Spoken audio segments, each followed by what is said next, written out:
24th October 1948. So I guess I've lived in Singapore almost 70 years now. When I grew up, Singapore was still a poor developing country.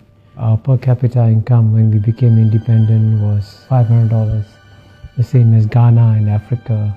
Either you can say the misfortune or the good fortune of being born in a very poor family in a poor Singapore. So when I was 6 years old, when I went to school for the first day, we were weighed at school. They wanted to see how heavy we were. And I was declared undernourished.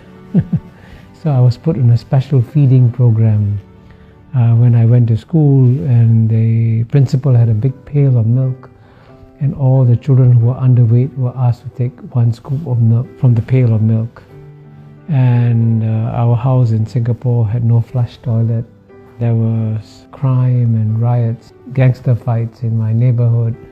So in a sense, I grew up in what you call a typical third world environment.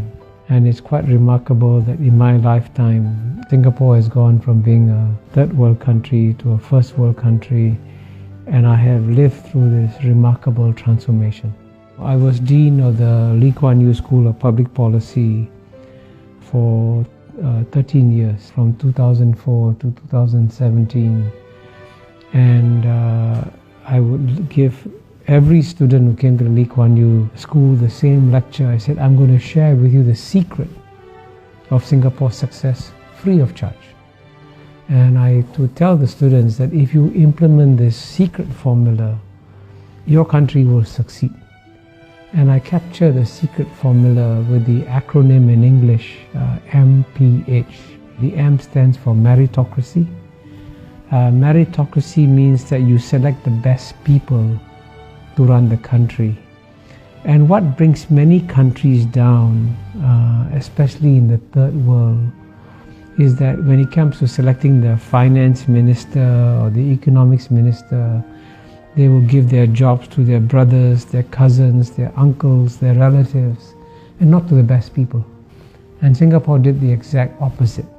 In Singapore, the jobs were given to the best people. And in the case of the Prime Minister of Mr. Lee Kuan Yew, Mr. Lee Hsien Loong, when he went to study in Cambridge University, he was the top student in the class, if not in the university. In fact, his professors were so impressed, they said, you should become a mathematician because you'll become a world-class mathematician. Then he went to study in another great university, the Harvard Kennedy School. And in that university, he's one of the few students to get an article published in a Tier 1 economics journal. Very few students get articles published in a Tier 1 economics journal. So he's incredibly brilliant. And so if the best man of the job is Mr. Lee Kuan Yew's son, then he should be selected. Not on the basis of the fact that he's a relative, but on the basis that he's the best person for the job. So meritocracy is the first pillar of Singapore's secret formula. The second pillar is P, and P stands for pragmatism. Pragmatism is an English word, and it's an English concept.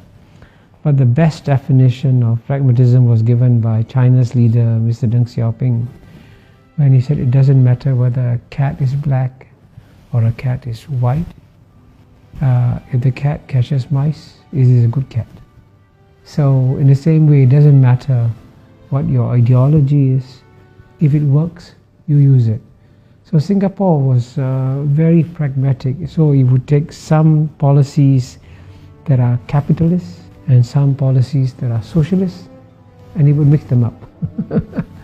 And that's what pragmatism is about.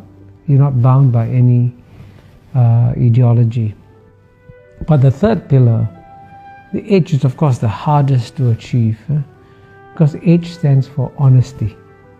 And indeed, what has brought most third world countries down and what has led to their failures in development has been corruption. And so Mr. Lee Kuan Yew, after he became Prime Minister, made it a point to punish not the junior people, but the very senior people. So when a deputy minister went on holiday with his friend, a businessman, When he came back, he was arrested. And so he said, why am I being arrested? He says, you went on a holiday with a businessman, he paid all your expenses, that's corruption. You go to jail. So when a deputy minister is sent to jail, then everybody says, oops, I got to be careful, I can also go to jail.